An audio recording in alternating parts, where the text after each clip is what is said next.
پھر اس میں سورہ کہف چلتی ہے جس میں اللہ تعالیٰ چند نوجوانوں کا قصہ سناتا ہے جنہوں نے ایمان پہ ہر چیز کو قربان کر دیا، ماں باپ بھی چھوڑ دیے، شہر بھی چھوڑ دیا، وطن بھی چھوڑ دیا، زندگی کے ہر آرام اور راحت کو اللہ پہ قربان کیا۔ اللہ تعالیٰ کو وہ ایسے پسند آئے کہ ان کو قیامت تک کے لیے قرآن کا حصہ بنایا اور ان کے نام پہ پوری سورت اتار دی، نام بھی اس کا سورہ کہف رکھا، بڑے خوبصورت انداز میں اس کو شروع کیا، ام حسیبت ان اصحاب الکهف والرقیم كانوا من آياتنا عجبا إذ أوى الفتية إلى الكهف فقالوا ربنا آتنا من لدنك رحمة وهيئ لنا من أمرنا رشدا وضربنا على آذانهم في الكهف سنين عددا ثم بعثناهم لنعلم أي الحزبين أحصى لما لبثوا أمدا نحن نقص عليك نبأهم بالحق إنهم فتية آمنوا بربهم وزدناهم هدى وربطنا على قلوبهم إذ قاموا فقالوا ربنا رب السماوات والأرض لن ندعو من دونه إلها لقد قلنا إذا شططا۔ ایسا خوبصورت انداز میں کہف کی کہانی اللہ نے چلائی ہے۔ ایک ہے بھائیو، اپنے پیٹ کے پر قربان ہو جانا، اپنی شہوتوں پہ قربان، اپنے کاروبار پہ قربان، اپنی ضرورتوں پہ قربان، اپنی سیاست پہ قربان، اپنی تجارت زراعت پہ قربان۔ دوسرا زندگی کا موضوع ہے اللہ پہ قربان ہو جانا، اللہ پہ فنا ہو جانا۔ جو لوگ اللہ پہ قربان ہوتے ہیں اللہ تعالیٰ ان کو ہمیشہ کے لیے زندہ رکھ دیتا ہے، ہمیشہ کے لیے ان کے تذکروں کو باقی رکھ دیتا ہے۔ یہ اصحاب کہف کا قصہ یہ اس کی ایک نشانی ہے۔ یہ بڑے مالدار اس زمانے کے ڈیفنس کے رہنے والے بچے تھے یہ سارے، جیسے آج ڈیفنس کے بچے ناچنا گانا گاڑیاں بجانا اور اس کے سوا کچھ پتہ نہیں کہ موت تعاقب میں ہے اور انتظار میں ہے اور اس کے کیڑے منتظر ہیں، آخرت کی خوفناک گھاٹیاں منتظر ہیں۔ نہ کسی نے بتایا، جب ماں باپ ہی نہیں بتاتے تو اوروں سے کیا گلہ کرنا، اسکول کیا بتائیں گے اور کالج کیا بتائیں گے، وہ تو پہلے ہی کچھ نہیں بتاتے تھے، وہ آج انہوں نے کیا بتانا۔ اوپر سے مخلوط تعلیم، لڑکے لڑکیاں کٹھے پڑھیں تو ویسے ہی دل مر جاتے ہیں، ضمیر مردہ ہو جاتے ہیں، ایمان کی شمعیں بجھ جاتی ہیں اور چہرے کا نور چلا جاتا ہے، سینے کی رونقیں ختم ہو جاتی ہیں، اور میرے بھائیوں زندگی ایک جنگل بن جاتی ہے، ایک ویرانے کھا جاتے ہیں۔ اللہ تعالیٰ کے شاعر اور اللہ تعالیٰ کے حدود کو توڑنا کوئی آسان تو ہوتا نہیں۔ وہ زمانی کا ڈیفنس تھا، بڑے نوجوان خوبصورت مالدار ان کے بچے اور ایمان لے آئے، عیسیٰ علیہ السلام کی تعلیمات پر مسلمان ہو گئے۔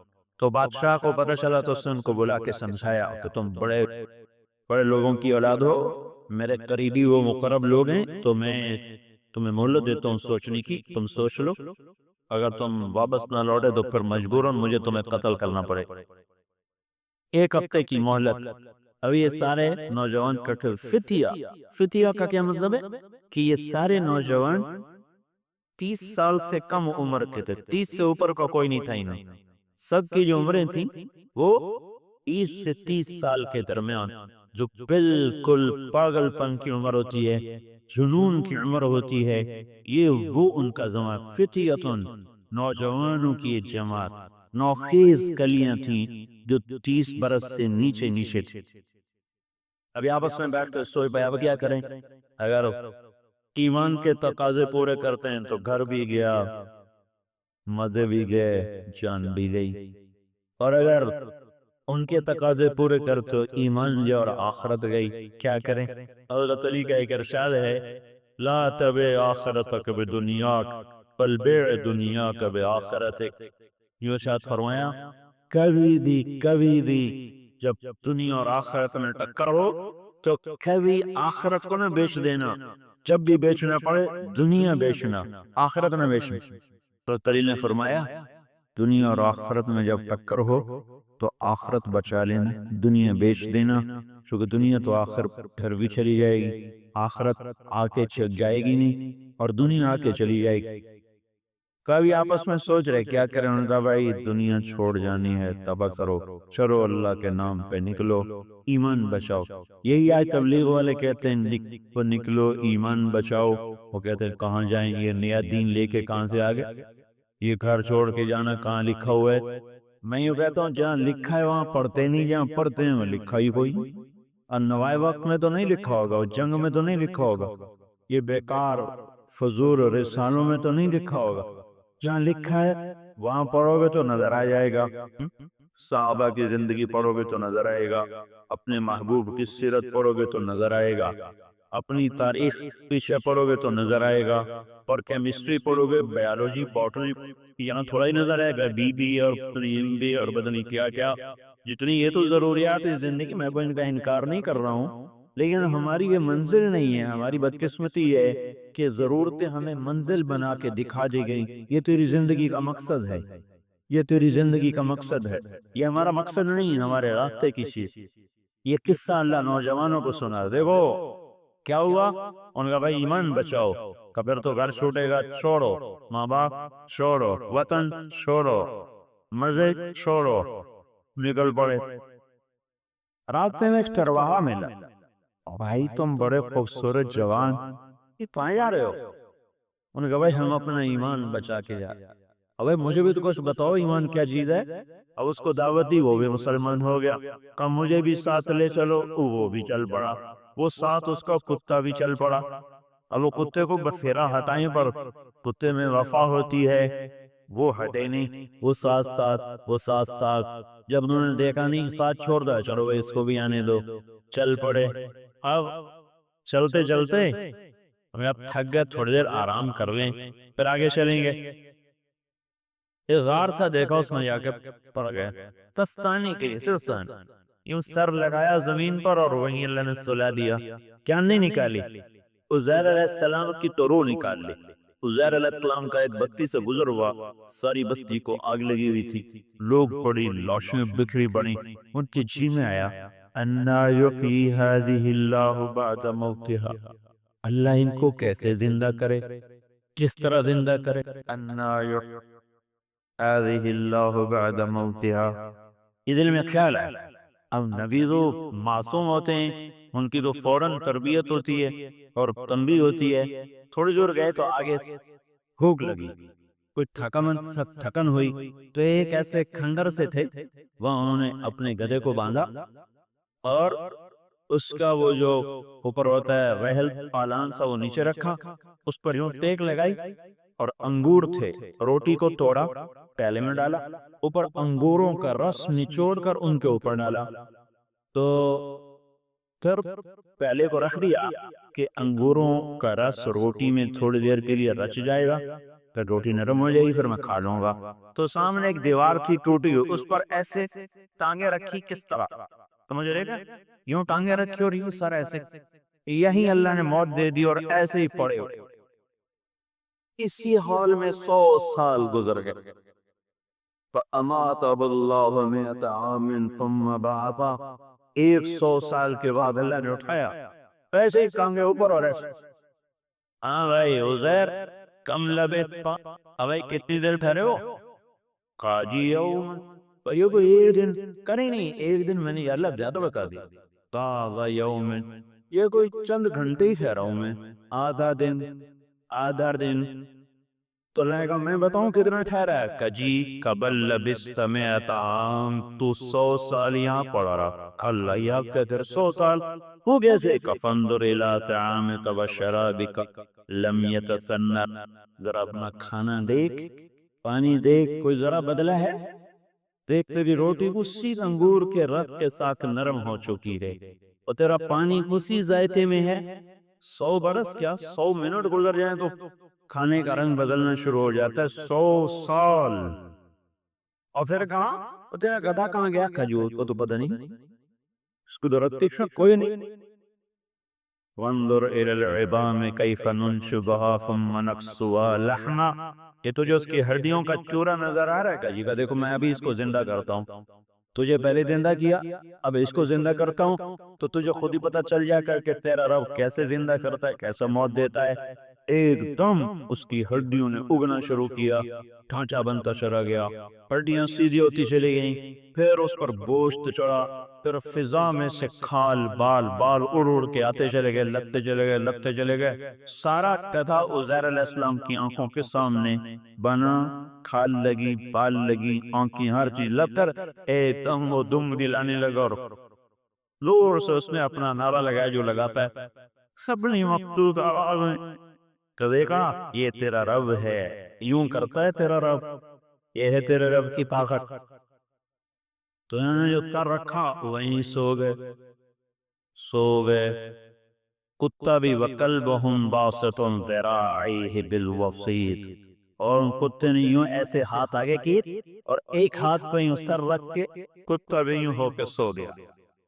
لو اطلعت علیہم، کہ تو دیکھ تو صحیح، لولیت منہم فرارا ولملکت منہم رعبا، روب شایت ہے کہ حیبت تاری ہے، وَنُقَلِّبُهُمْ ذات الیمین و ذات الشمال، سوئے ان کو کروٹ دے رہا ہوں، دائیں بھی بائیں بھی دائیں بھی بائیں بھی۔ یہ کتنا سوئے؟ لبثوا فی کہفہم ثلاثمائۃ سنین، 300 سال مسلسل سوئے۔ کوئی ڈاکٹرس، کوئی طب، کوئی میڈیکل، کسی قاعدے کے تحت اس کو کوئی صحیح قرار دے سکے، ساری میڈیکل فیل۔ 300 سال کون سوئے؟ 300 سال کے بعد جو اٹھایا تو وہ 320 سال کے نہیں تھے، 325 سال کے ہو تو پھر ان کو اٹھ ہی نہ سکتے، ویسے بالکل یوں کے ڈھانچے ہو جاتے۔ اللہ تعالیٰ نے کیا کیا، کیا معجزہ ہوا کہ یہ غار ہے، تو غار کے باہر اللہ نے گھڑی کو جلائے رکھا، غار کے اندر اللہ پاک نے گھڑی کا سوئچ آف کر دیا، ٹائم کو اندر داخل نہیں ہونے دیا، وقت کو روک دیا۔ جب ہمارے نبی معراج پہ گئے تو اللہ نے ساری دنیا کا وقت روک دیا، ساری دنیا کو سٹاپ، ختم، تھم جاؤ، ساری دنیا رک گئی، ساری کائنات کا وقت رک گیا۔ جب ہمارے نبی واپس آئے تو پھر کائنات کی کڑی کو چلایا گیا۔ اس لیے ایک روایت میں جب آپ آئے تو بستر ابھی گرم تھا، ٹھنڈا نہیں ہوا تھا۔ تو معراج میں تو ساری کائنات کا وقت روکا گیا، اور اصحاب کہف کے لیے کیا کیا؟ غار کے اندر وقت کو روک دیا۔ میدان محشر میں بھی یہی کچھ کرے گا، جہاں اس کے نیک بندے کھڑے ہوں گے وہاں وقت کو روک دے گا، ان کو یوں لگے گا جیسے 2 رکعت نفل پڑے اور قیامت گزر گئی، حساب کتاب گزر گیا۔ اور جہاں نافرمان کھڑے ہوں گے وہاں 50,000 سال گھڑی کو گھمائے گا، 50,000 برس یوں گھڑی گھومے گی، کب جا کر ان کا وقت ختم ہوگا۔ یہاں وقت کو آنے نہیں دے گا تو ان کو یوں لگے گا 2 نفل پڑے اور ختم۔ تو ابھی اٹھ کے بیٹھ کے کہنے لگے کم لبثنا، تو بھائی کتنا سوئے ہوں گے؟ ایک نے کہا یومن، دوسرے نے کہا بابا یومن، نہیں بھائی 3 کہاں سو لگے بندہ، ابھی تو لیٹے تھے، 24 گھنٹے بھی ہم سو سکتے ہیں، یہی 2-4 گھنٹے سوئے ہوں گے، اتنے زیادہ نہیں سوئے۔ 300 سال میں مونچھیں نہیں بڑی، ناخن نہیں پڑے، بال نہیں سفید ہوئے، کپڑے نہیں پرانے ہوئے، پیشاب نہیں آیا، پخانہ نہیں آیا، بھوک نہیں لگی، جانور کوئی نہیں آیا، سانپ نے نہیں کاٹا، بچھو نے نہیں کاٹا۔ وہ مریض جو پڑے رہیں سیدھے تو ان کو کمر میں کتنے بڑے بڑے زخم ہو جاتے ہیں، ڈاکٹروں کو زیادہ پتہ ہے۔ 300 سال سوئے ہوئے ہیں، ان کے نہ کوئی کمر پہ زخم، نہ کوئی پہلو میں زخم، نہ دائیں طرف نہ بائیں طرف نہ پیچھے۔ 300 برس کے بعد تر و تازہ اٹھے۔ اب کہنے لگے یار بھوک لگی، روٹی تو کھاؤ۔ کہنے آؤ یا روٹی یہ کہنا، لیکن وَلْيَتَلَطَّ، زیادہ بھاؤ مکانے میں لگ جانا کہ رعایت کرو اور سستا دو، جیسے ملے لے لینا، نرمی سے بات کرنا، پیسے دے کے واپس آؤ، کھانا کھا کے نکلیں۔ اسے کیا خبر باہر 300 سال گزر۔ اب وہ آیا، ٹیپی تو شکلیں بدلی ہوئی، بازار بدلے ہوئے، 3 صدی میں کیا سے کیا بدل جاتا ہے، اس کا لباس اور باقیوں کا اور۔ راگیر بھی اس کو ایسے گھور گھور کے دیکھیں کہ یہ کیسا آدمی، وہ ان کو دیکھے کہ میں کہاں آ گیا ہوں، اپن کو چٹکیاں بھرے کہ وہیں جا رہا ہوں، میں کسی اور جگہ ہوں۔ خیر اس کو سمجھ میں نہیں آیا کہ یہ کیا چکر ہے۔ اس نے کھانا لیا، جب پیسے دیے تو مور تھی 300 برس پرانی، تو دکاندار کہنے لگا بھائی یہ خزانہ کہاں سے گیا؟ انہوں نے کہا میاں خزانہ کیا، میرے اپنے پیسے۔ جاؤ جاؤ مذاق نہ کرو، دیکھو 300 سال پرانی مہر ہے اور تو کہہ رہا ہے خزانہ نہیں ہے۔ انہوں نے کہا تیرا دماغ خراب ہے، 300 سال پرانی، تیری عقل ٹھیک ہے؟ انہوں نے کہا تیری عقل ماری، انہوں نے کہا تیری عقل ماری گئی۔ انہوں نے کہا مجھے پتا چل گیا ہے تجھے خزانہ ملے کہیں۔ انہوں نے کہا تیرا دماغ خراب ہوگا، خدا کل میں یہاں سے جا رہا ہوں 8 بجے کہا کہ خزانہ ملے۔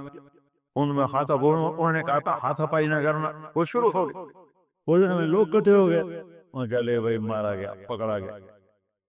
اب اس کو لے گئے تھانے دار اس زمانے کا جو بھی ہوگا لقب اس کا۔ تو ایک بات تو گردش کر رہی تھی کہ یوں کچھ نوجوان نکل گئے تھے، وہ سینہ بسینہ لوگوں میں چلی آ رہی تھی، تو بادشاہ تک بات چلی گئی۔ بادشاہ کو نے بلوایا، اور وہ بچہ دیکھے کہ ان میں سے تو کوئی بھی وہ نہیں ہے، وہ سارے کہاں چلے گئے، یہ میں کہاں موجود ہوں۔ اور اس کو یہ یقین نہیں آ رہا کہ 300 سال گزر چکے ہیں۔ تو نے کہا ہاں بیٹے تیرا نام کیا ہے؟ کہ جی میرا یہ نام ہے۔ ان کا وہ تختی منگواؤ۔ اس بادشاہ نے ان کے نام کے تختی اپنے خزانے میں رکھوائی تھی۔ تختی کو اٹھائے گئے، کہا تیرے باقی ساتھیوں کے کیا نام ہے؟ وہ بتاتے گئے، وہ ملاتے گئے، بتاتے گئے، ملاتے گئے، نام برابر ہو گئے۔ یہ جو بادشاہ تھا، یہ بادشاہ اندر اندر مسلمان ہو چکا تھا، لیکن اپنا اسلام ظاہر کرتا نہیں تھا کہ مجھے میری رعائی مار دے گی۔ کوئی یہ دعائیں کرتا تھا یا اللہ کوئی ایسی نشانی دکھا جس سے یہ لوگ ایمان پہ آ جائیں۔ انہوں نے کہا بھئی تمہارے ساتھی کہاں ہیں؟ کہا جی وہ ادھر غار میں، کہا چلو ہمارے ساتھ۔ سارا شہر ساتھ، اب یہ آگے آگے کو پیچھے پیچھے، یہ بھاگا بھاگا چڑھا، کہا جو آجو زمانہ بدل گیا، 300 سال گزر گئے۔ انہوں نے کہا دیکھو تیرا دماغ خراب ہو گیا، تو کیا بکواس کر رہا ہے؟ تو لیکل ٹھکانے ہے، وہ تو کیا کہہ رہا ہے؟ ہوش میں آ۔ اور کہا نہیں نہیں میں بالکل ہوش میں ہوں، باہر 300 سال گزر چکے ہیں، سارے لوگ ہمارے استقبال کے لیے آ رہے ہیں۔ انہوں نے کہا بھائی مارے گئے، استقبال کس نے کرنا؟ اور ان کا ایک کروں گا ایک جائے، اتنے میں ادھر جناب سارے بڑے جلوس نکلے اور اس بڑی عقیدت سے ان کو نکالا، اور سارا شہر مسلمان ہوا، اول تا آخر سارے مسلمان ہوئے۔ وَتَّعْدُ تِسْعَ، وَتَّعْدُ تِسْعَ میں یہ لفظ بڑھائے گا نا، وَتَّعْدُ، یہ اس بات کی طرف اشارہ ہے کہ 300 برس تو مسلسل سوئے، اس کے بعد 9 برس زندہ رہے، اور اسی کے 9 برس کے اندر اندر پر ان سب کا انتقال ہو گیا۔